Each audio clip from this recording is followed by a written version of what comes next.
Hello, আজ আমরা গিয়েছিলাম শ্রী সন্মুখ স্বামী টেম্পল বা মন্দির।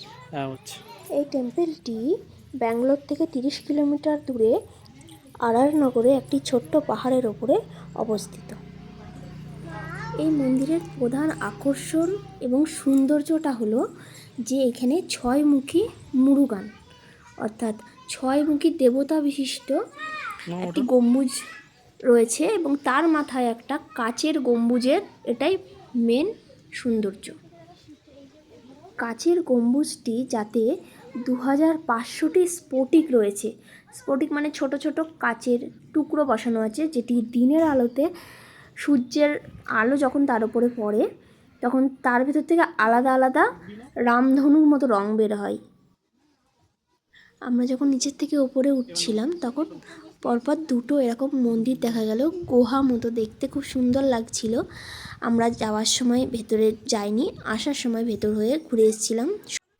এই মন্দিরটা একটা ছোট্ট পাহাড়ের ওপর অবস্থিত, 240 ফুট ওপরে অবস্থিত। এবং যখন আমরা নিচের থেকে ওপরে উঠছিলাম এখানে টোটাল সিঁড়ির সংখ্যা ছিল 170 থেকে 200টা মতো। তবে এই ছোটো ছোটো উইয়ের ঢিবির মতো দেখতে এইগুলোর জন্যই বেশি আকর্ষণীয় লাগছিল। আর এরই সামনে এই ত্রিশূল যেটা রয়েছে এটাও অনেকটাই বড় ছিল এবং খুব সুন্দর লাগছিল। আরও একটা জিনিস, এটা আমরা গিয়েছিলাম বিকালবেলা, আপনারাও চেষ্টা করবেন বিকেলবেলায় যাওয়ার। আর এই মন্দিরের সময়সীমা হলো সকালে 7:30 থেকে 12:30 পর্যন্ত খোলে এবং বিকেলে 4:30 থেকে 9:45 পর্যন্ত খোলে। বিকালে গেলে আপনারা যেটা দেখতে পাবেন সেটা হলো সন্ধ্যের লেজার শো, যেটা 16টা রং মিশ্রিত করে লেজার শো হয়। আমরা ওটা দেখতে পারিনি কারণ সেদিনকে বৃষ্টি এসেছিলো, আমরা তাড়াতাড়ি বেরিয়ে গিয়েছিলাম। আরও একটি কথা হলো যে এই লেজার শোটা হয় এর জন্য 2-3 কিলোমিটার দূর থেকে এই গম্বুজটি দেখা যায়। দেখতে খুব ভালো লাগে মন্দিরটি, এমনকি দিনের বেলাতেও সেম এর জন্যই দেখা যায়। আচ্ছা, আপনারা কি জানেন এই যে আমি শ্রী সন্মুখ স্বামী মন্দির বা 6 মুখী মুরুগান বলছি, এটা আসলে কোন দেবতা? এটি হলো কার্তিক ঠাকুর, যেটা দক্ষিণ ভারতে মুরুগান বা ষান্মুখ নামে পরিচিত। এই মন্দিরটি 2006 সালে আধুনিকভাবে তৈরি করেছে।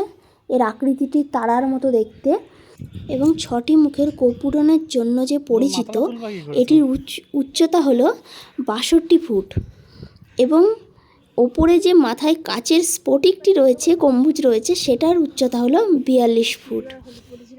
এবং এই মন্দিরে যে শুধু মুরুগান দেবতার পুজো হয় তা কিন্তু নয়, এখানে পঞ্চমুখী বিনায়ক মন্দির আছে, শিবলিঙ্গ রয়েছে এবং করুণাময়ী আম্মানের মন্দিরও আছে। এবং পাদদেশে যেটা একদম নিচে সেখানে গণেশ পুজো হয়। তবে এখানে অবশ্যই আপনারা মনে করে সময় দেখেই যাবেন, কারণ হলো আমরা চলে গিয়েছিলাম বেলা 1:30টার সময়, বাট তখন মন্দির বন্ধ ছিল। এখানে সময় দেখেই খোলা হয়। তবে আমরা যখন পৌঁছেছিলাম তখন পুরোপুরি মেঘলা হয়ে গিয়েছিল এবং বৃষ্টি আসার পুরো প্রস্তুতি তখন চলছে বৃষ্টির। একদম পাহাড়ের ওপরে দেখতেও সুন্দর লাগছিল, খুব হাওয়াও বইছিল, কিন্তু রৌদ্রের যে রশ্মি গম্বুজের মাথায় পড়ে যে আলোর রামধনু তৈরি করে সেটাও আমরা দেখতে পাইনি, এমনকি রাত্রির লেজার শোটাও দেখতে পাইনি। তবে আপনারা চেষ্টা করবেন ভালো ওয়েদার দেখে যাওয়ার এবং বিকালের দিকে যাওয়ার, তাহলে আপনারা দুটোই দেখার সম্ভাবনা থাকবে আপনাদের। আমরা যখন ওপর পর্যন্ত পুরোপুরি পৌঁছে গেছিলাম তখনও সব টেম্পল ওপেন হয়নি। যেমন কার্তিক ঠাকুরের বাহন হিসেবে একটা ছোট মন্দির ছিল যেখানে ময়ূরের পুজো হয়, মূর্তি মতো করা আছে, সেই টেম্পলটা ওপেন হয়নি। এইটা হলো সেই টেম্পল। তবে টেম্পলের বাইরের থেকেই অনেকটাই সুন্দর দেখতে।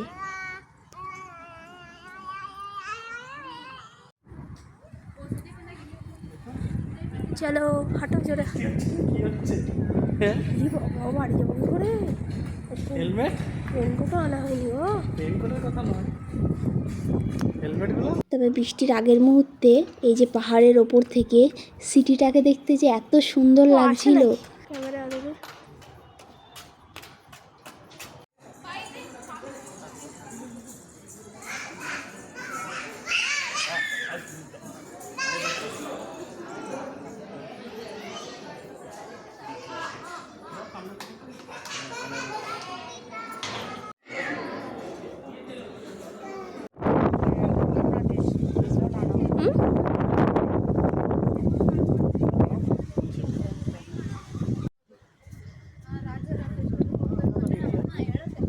কারা আসে রোজ?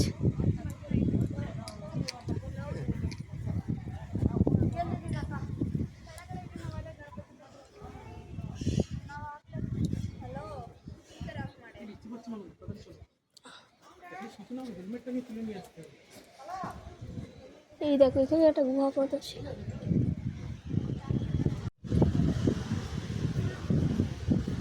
চলো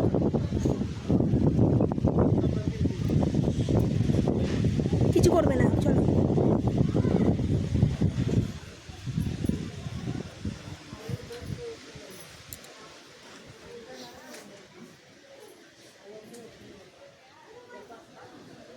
আপনারা এখন যে টেম্পলটা দেখছেন সেটা হলো সুব্রমণ্য স্বামী টেম্পল। এই টেম্পলটা একটু আগে খোলে, ঠিক অপোজিটেই এই টেম্পলটা থাকে। খুব পিসফুল জায়গা, আপনারা গেলে যেতে পারেন। তখন শ্রী ষণ্মুখ স্বামী টেম্পল ওপেন হয়নি বলে আমরা এই টেম্পলটাতে গিয়ে বসেছিলাম।